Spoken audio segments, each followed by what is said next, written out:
Hi friends, ఈరోజు అమ్మ నిర్ణయం కథనం గురించి తెలుసుకుందాం. సుందరం మాస్టారు రిటైర్ అయ్యాడు. ఉపాధ్యాయుడిగా తన జీవితాన్ని స్కూల్ పిల్లలకే అంకితం చేశాడు. తండ్రిగా జీవితాన్ని తన పిల్లల చదువులకే దారపోశాడు. రిటైర్ అయ్యే నాటికి తనకంటూ సొంతంగా ఒక నయా పైసా దాచుకోలేదు అతను. అసలు ఏనాడు అతనికి బ్యాంక్ బ్యాలెన్స్ లేదు, తెలియదు. భార్య మహాలక్ష్మి కూడా సుందరం గారికి సరైన జోడి, ఉత్తమ ఇల్లాలు. నోరు తెరిచి ఏ రోజు ఆమె తనకై ఏదీ భర్తను కోరలేదు. సగటు ఇల్లాలుగా ఏ విషయంలోనూ భర్తని నిలదీసింది లేదు. ఆయన ఎంత చెబితే అంతా అనడం తప్పితే వ్యతిరేకించడం ఎరగదు. 30 సంవత్సరాల వైవాహిక జీవితంలో అతను భార్యకి మంగళసూత్రం మినహా ఒక్క నగ కొనిపెట్టిందీ లేదు. ఆమె కూడా సర్దుకుపోయింది. అందుకే రిటైర్ అయ్యాక డబ్బులు రాగానే అందులోంచి 50,000 విలువ చేసే ఆభరణాలని భార్యకు కొనిచ్చాడు. ఈ వయసులో ఇవన్నీ ఎందుకు అని మొదట ఆమె వారించిన మనసులోని కోరిక ఇన్నాళ్లకు తీరడంతో ముచ్చటపడింది. మరో 50,000 భార్య పేర ఫిక్స్డ్ కూడా చేశాడు. మిగిలిన డబ్బుల్ని ఇద్దరు కొడుకుల చదువులకై చేసిన అప్పుల్ని తీర్చేశాడు. ఉపాధ్యాయుడిగా సుందరం మాస్టారు అంకిత భావం తాలూకు ప్రభావం అతని పిల్లలపై పడి ఇద్దరు ప్రయోజకులయ్యారు. మంచి ఉద్యోగాల్లో స్థిరపడ్డారు. అతను రిటైర్ అవ్వగానే జీవితానికి ఇదే చాలనుకున్నారాయన. భార్య కూడా భర్త సంతోషాన్ని పంచుకుంది. అయితే మహాలక్ష్మికి ఆ మురిపం ఎన్నో రోజులు నిలవలేదు. భర్త గుండెపోటుతో ఆమెకి వైధవ్యం ప్రాప్తించింది. అలా ఆమె తన ఇద్దరు కొడుకుల పంచన చేరాల్సి వచ్చింది. భర్త మరణం మహాలక్ష్మిని కృంగదీసినా పిల్లల ఆదరణ ఆమెకి సంతృప్తిని మిగిల్చింది. కొందరిలా కొడుకులిద్దరూ తల్లిని పంచుకోలేదు. ఆమె మాత్రం నెల నెల తనకు వచ్చే పెన్షన్ డబ్బుల్ని కొడుకులకి సమానంగా పంచుతోంది. ఏ కొడుకు దగ్గర ఎన్ని రోజులు ఉండాలి అనిపిస్తే అక్కడే అన్ని రోజులు నిశ్చింతగా కాలం గడుపుతోంది. ఓ సాయంత్రం వేళ నాన్నగారు పోయాక బాగా చిక్కిపోయావమ్మా అంటూ వచ్చి తల్లి పక్కన చేరాడు పెద్ద కొడుకు గిరి. స్వయంగా భర్తే తనని ప్రేమగా పలకరిస్తున్నట్లు అనిపించింది మహాలక్ష్మికి. సుందరం గారికి జిరాక్స్లా ఉంటాడు గిరి. ఒక్కసారిగా భర్త గుర్తుకొచ్చాడు ఆమెకు. ఎర్రగా దబ్బపండులా ఉండేవారు, సన్నగా పొట్లకాయలా ఎలా అయిపోయారు అంటూ కోడలు సరిత సైతం అత్త పట్ల ఆత్మీయతని ప్రదర్శించింది. తోడులేని పని, పైగా ముసలితనం. అయినా ఆయనే పోయాక నేనెలా ఉంటే ఏం? మహాలక్ష్మి నిర్లిప్తంగా బదులిచ్చింది. అలా ఎందుకంటావమ్మా?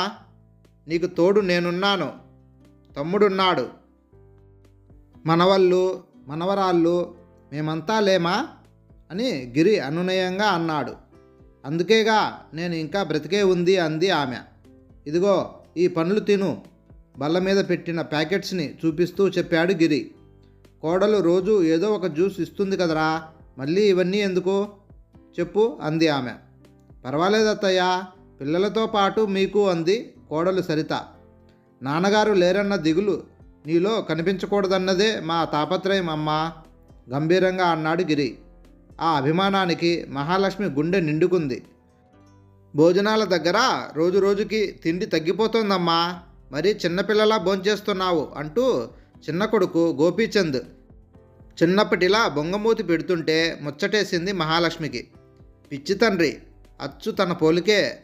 భర్తని తను కూడా ఇలాగే నిలదీసేది. కంచంలో ప్రేమగా మరింత వడ్డించేది. వారించినా వినేది కాదు. ఒక జ్ఞాపకం ఆమె గుండెని స్పృశించింది. నాన్నగారు పోయారని మాకు మాత్రం బాధగా లేదు, అంత మాత్రాన తిండి మానేస్తే ఎలాగమ్మా తిరిగి అన్నాడు అతనే. బదులు పలకలేదు. మీరు ఈ వయసులో కూడా ఆరోగ్యంగా ఉండడం నిజంగా మా అదృష్టమే అత్తయ్య. మామయ్య మీద దిగులున్నా మరి ఆరోగ్యం కాపాడుకోవడానికైనా ఓ ముద్ద తినాలి కదా. కోడలు కూతురై అభిమానంతో మందలిస్తోంది. ఆయన లేరు, ఏం తిన్నా ఎంత తిన్నా జీవోత్సవంలా బ్రతకడమేగా పెదవిప్పింది మహాలక్ష్మి. నిజమేనమ్మా, నాన్న ఎలాగూ లేరు. కళ్ళ ముందున్న నీవైనా కనీసం కలకలలాడుతూ తిరిగితే మాకు అదే ఆనందం కదమ్మా అంటూ కొసరి కొసరి వడ్డిస్తున్న చిన్నబ్బాయిని చూసి మహాలక్ష్మి మనసు పొంగిపోయింది. ఆ అనురాగం ఆమెని కట్టిపడేసింది. కోడళ్ళు కూడా కొడుకులకి ఏం తీసిపోకుండా తనని ప్రేమగా చూసుకుంటున్నారని ఇరుగు పొరుగు వాళ్ళకి ఆనందంగా చెప్పుకునేది. ఎంత చక్కని సంతానాన్ని ఇచ్చావయ్యా తృప్తిగా అనుకుంటూ పైలోకాన ఉన్న భర్తని తలుచుకుని ఆనంద బాష్పాలు రాల్చింది మహాలక్ష్మి. అలా అందరి అభిమానాలతో ఓ 6 నెలల పాటు సుఖమయంగా గడిచిపోయింది. అలాంటి తరుణంలో ఊహించని విధంగా ఆ మహాలక్ష్మి తల్లి గుండె అట్టడుగు పొరల నుండి ఒక విషాదపు సునామీ ఆమె కనుకొనల తీరానికి ఆచ్చకణాలని చెరవేసింది. జీవితమనే నాణానికి బొమ్మ బొరుసు రెండూ ఉంటాయని తొలిసారిగా ఆమెకి తెలిసి వచ్చింది. తెల్లవారుజామున మహాలక్ష్మికి ఎందుకనో మెలకువ వచ్చింది. దాహంగా అనిపించి మంచినీళ్ళ కోసమని వెతికింది. రాత్రి తన గదిలో నీళ్లు పెట్టడం కోడలు మర్చిపోయినట్లుంది అనుకుంటూ వంటగదిలోకి వెళ్తుంటే దారిలో ఉన్న బెడ్రూమ్ నుండి గట్టిగా మాటలు వినబడ్డాయి.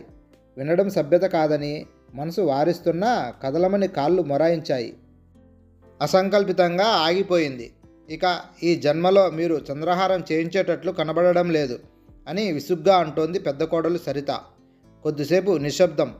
అబ్బా కాస్త ఓపిక పట్టవే, తొందరలోనే ఎలాగైనా అమ్మ నగలతో నీ కోరిక తీరుస్తానుగా అంటున్నాడు పెద్దబ్బాయి గిరి. ఏం చేయించడమో ఏమో, అదిగో ఇదిగో అంటూ నెలలకి నెలలు గడిచిపోతున్నాయి. మీరు కూడా మీ నాన్నలాగే రిటైర్ అయ్యాక నగలు కొనిపెట్టేటట్లున్నారు. అయినా దేనికైనా రాసిపెట్టి ఉండాలంటారు. ఆమె ప్రతి మాటలో నిరసన. నీ మొండిపట్టు నీదే, చెప్తే వినవు. అన్నప్పుడే కావాలంటే ఎలా? మన చేతిలో పనా? అమ్మ నగలతో వ్యవహారం అని సర్ది చెప్తున్నాడు. అయినా విధవరాలు అయ్యుండి మీ అమ్మ తగుదునమ్మా అంటూ ఆ నగలు దిగేసుకుని తిరగడమేమిటండి? విడ్డూరం కాకపోతే. ఇరుగు పొరుగు ముసలిదానికి నగల మీద ఎందుకింత మోజు అని చెవులు కొరుక్కుంటుంటే భరించలేకుండా ఉన్నాను.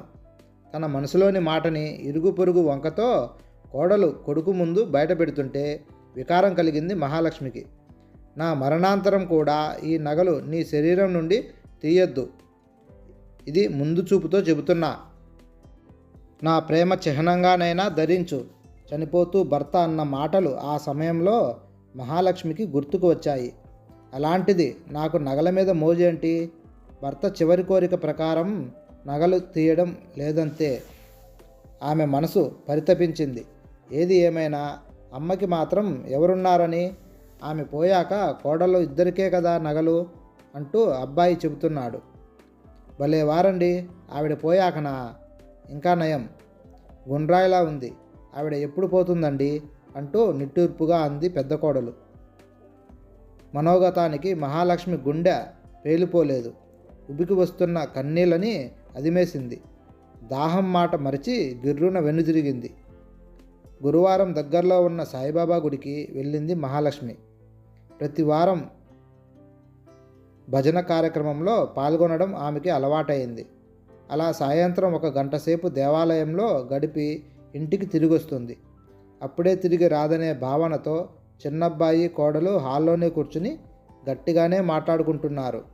కానీ సడన్గా తలనొప్పి మొదలవడంతో దైవదర్శనం పూర్తవుతూనే భజనలో పాల్గొనకుండా వెనుతిరిగి వచ్చేసింది మహాలక్ష్మి. తన ప్రసక్తే వాళ్ళ మాటల్లో దొర్లడంతో గుమ్మం దగ్గరే ఆగిపోవాల్సి వచ్చింది. నిశ్శబ్దంగా వింటూ నిలబడిపోయింది వాళ్ళ మాటల్ని. ఎదురింటి వనజాక్షి ఇండికా కారు ఉందని తెగ పోజు కొడుతోందండి. చిన్న కోడలు రమ్య కొడుకుతో గారాలు పోతోంది. ఎదురింటి వాళ్ళ ప్రసక్తి ఎందుకే కానీ కారు ఎలా కొనుక్కుందామనుకున్నావు? అయినా ఇప్పటికిప్పుడే అంటే ఎలా? అంత డబ్బు ఎక్కడుంది? గోపీచంద్ భార్యతో అంటున్నాడు. బ్యాంకులో కొంత అమౌంట్ ఉందిగా, డబ్బు తగ్గితే మీ అమ్మని అడగండి. ఆమె పేరిట కూడా ఉందిగా. అయినా డబ్బు ఉంచుకొని తెగ నీలుగుతోంది ముసల్ది. నేనేం ఉంచుకుంటానురా అబ్బాయి అంటూ ఇవ్వచ్చుగా, రుసరుసలాడింది. నిజమే, కానీ ఆ డబ్బు మీద అన్నయ్యకి హక్కు ఉంది. చెరిసగం కదా, ఆ డబ్బు రావాలంటే తొందరపడి లాభం లేదు అన్నాడు గోపీచంద్. తొందరపడకుండా యుగాలు వేచి చూడాలంటారా? ఇప్పటికే ఓవర్ అయిపోతోంది. మీ అమ్మతో ప్రేమ వలక పోస్తూ నటించడం నా వల్ల కాదండి. ఏదో పోనీలే, ఒంటి మీద నగలున్నాయి, బ్యాంకులో కొంత క్యాష్ ఉంది అని అనుకుంటే నగలు తీయదు, డబ్బు ఇవ్వదు. అలాంటప్పుడు ఆమెని మీదేసుకుని ఆమె భారం మనం మోయడం దేనికి? తన నిజస్వరూపం బయటపెట్టింది రమ్య. చిన్న కోడలి మాటలు వింటుంటే మహాలక్ష్మికి కాళ్ళ కింద భూమి కంపించినట్టయింది. గుండె దిటవు చేసుకుంది.